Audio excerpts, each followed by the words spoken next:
Alexandre Delval, géopolitologue qui connaît bien la question, est en liaison avec nous. Bonsoir, merci d'avoir accepté notre invitation. Peut-être pour commencer, qui sont ces imams détachés et dans quelles conditions arrivaient-ils en France jusque-là?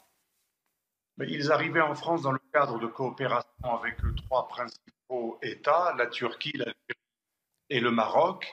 Et depuis des années, ces conditions étaient peu satisfaisantes puisque ces pays, pour des raisons différentes et à des degrés différents, avaient un agenda propre et c'est normal. Si ces pays payent des fonctionnaires, ce n'est pas uniquement pour servir la soupe d'intérêts qui ne sont pas ceux du pays d'origine. Donc ils voulaient aussi utiliser l'encadrement de la religion pour faire passer les intérêts nationaux marocains, turcs et algériens. C'est de bonne guerre. L'erreur a été de permettre cela. Mais d'un point de vue purement géopolitique, il est logique que des États qui payent des imams en tant que fonctionnaires des pays d'origine fassent passer les intérêts, donc fassent une forme d'ingérence. Et surtout avec la Turquie, ça a posé des problèmes à l'époque de Sarkozy, mais surtout à l'époque de M. Macron, lorsqu'il y a eu aussi, au-delà de cela, des problèmes géopolitiques avec la Turquie en Méditerranée et aussi par rapport à la question arménienne. Macron a été assez ferme sur le fait de refuser une ingérence turque qui incitait des citoyens français d'origine turque à ne pas s'intégrer et à développer une sorte d'irrédentisme néo-ottoman ou pan-turquiste, parfois arménophobe. Et il y a eu les problèmes aussi avec des associations, des lycées, des structures enseignantes. Et depuis, pour le principe d'égalité, on n'a pas mis fin uniquement aux imams détachés turcs, mais aussi des trois pays concernés qui, de toute façon, les trois avaient un agenda propre et ce n'est pas logique que l'islam de France soit géré par des pays étrangers avec leur ingérence, leurs intérêts particuliers, même si c'est de bonne guerre. À vous entendre, donc le but n'est pas d'empêcher des imams étrangers de prêcher en France finalement, mais plutôt de s'assurer qu'aucun n'est payé par un État dont il serait fonctionnaire ou agent public, hein, c'est bien cela. Moi, je pense qu'on est dans un problème géopolitique d'ingérence. Il y a des États, surtout depuis que la Turquie n'est plus kémaliste, mais qu'elle est gouvernée par un néo-ottoman et en même temps pan-turquiste, c'est-à-dire une espèce d'islamo-nationaliste. Vous savez que Erdogan vient de l'islamisme et il est allié avec l'extrême droite du MHP, qui est un parti extrêmement radical. Il était insupportable pour la France, qui a reconnu le génocide arménien, la France qui est alliée des Grecs et des en Méditerranée. Il était impossible qu'un État qui a de nombreux intérêts opposés à ceux de la France, des valeurs opposées à celles de la laïcité française. Rappelez-vous, Erdogan avait dit que c'était un crime contre l'humanité que d'exiger l'intégration des gens d'origine étrangère en France, alors que la Turquie elle-même a fermé les grands séminaires, les derniers séminaires chrétiens orthodoxes, notamment dans l'île de Khalki. Depuis 1974, la Turquie interdit tout prêtre qui soit de nationalité non turque. Donc vous voyez, on n'est même pas dans la réciprocité, puisque nous acceptons, comme vous le disiez, des imams de citoyenneté non française, étrangère, à condition qu'ils soient rattachés à une structure, soit 1905, comme le préfère depuis quelque temps le gouvernement Macron, hein, c'est un petit peu la politique depuis 2020, soit association 1901, même si c'est un détournement du culturel au profit du culturel, mais au moins que ces imams soient rattachés à une structure française avec un agenda français, même s'ils sont des ressortissants étrangers, ce qui n'a jamais été interdit. D'ailleurs, les imams étrangers ne seront pas interdits. On leur demandera de changer le statut. Ils ne pourront plus être des fonctionnaires étrangers, mais s'ils deviennent membres d'une association française, ils seront tout à fait admis dès lors qu'ils ne prêcheront pas des valeurs hostiles à la République. Le problème, c'est pas d'interdire les imams étrangers, fonctionnaires étrangers.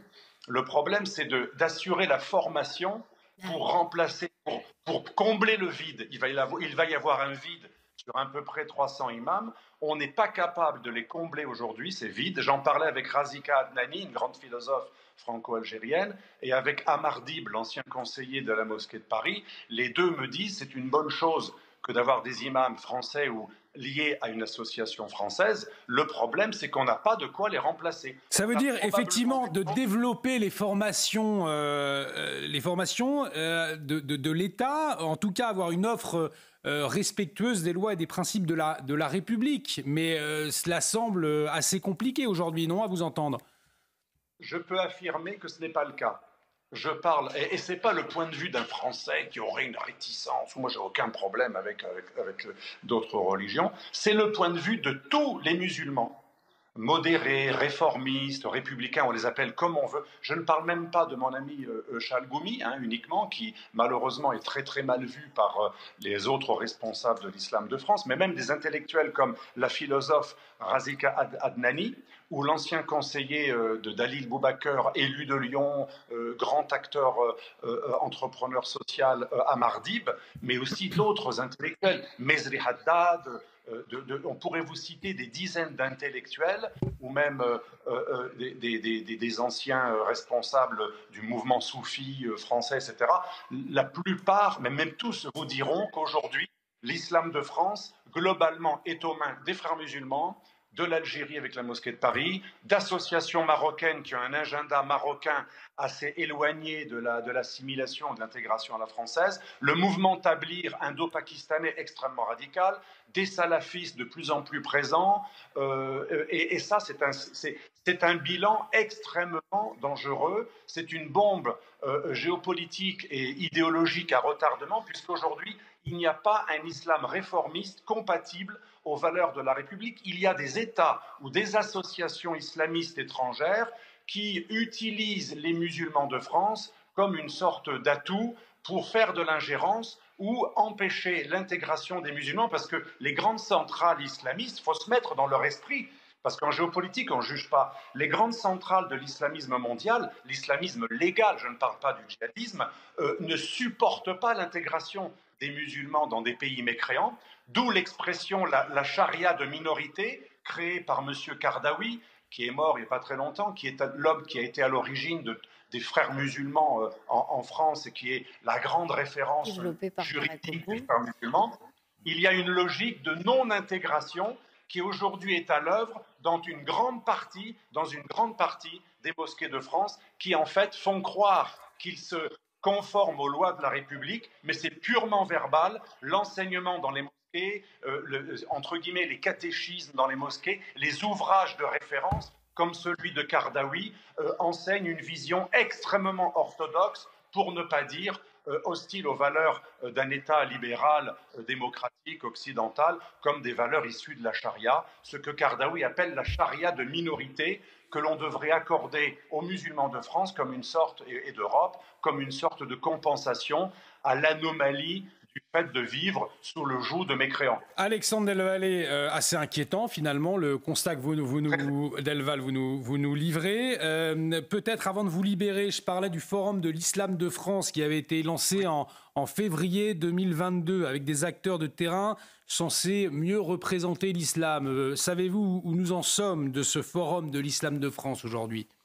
Alors là, ça a été très mal pris par les musulmans de France et on peut les comprendre. Par les acteurs plutôt d'encadrement de l'islam de France.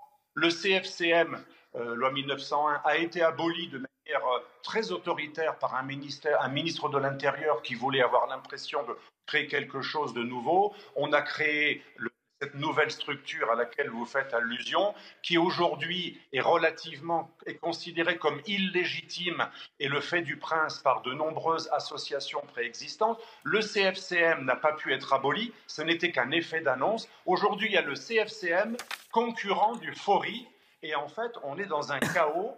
On est dans une absence de légitimité d'institution de l'islam de France. Il n'y a pas un islam de France qui serait, comme le consistoire juif, hiérarchisé, structuré, avec une labellisation des imams, comme le voulait le gouvernement Macron et la loi, vous savez, pour conforter les principes républicains, la fameuse loi contre le séparatisme islamiste qui a été rebaptisée.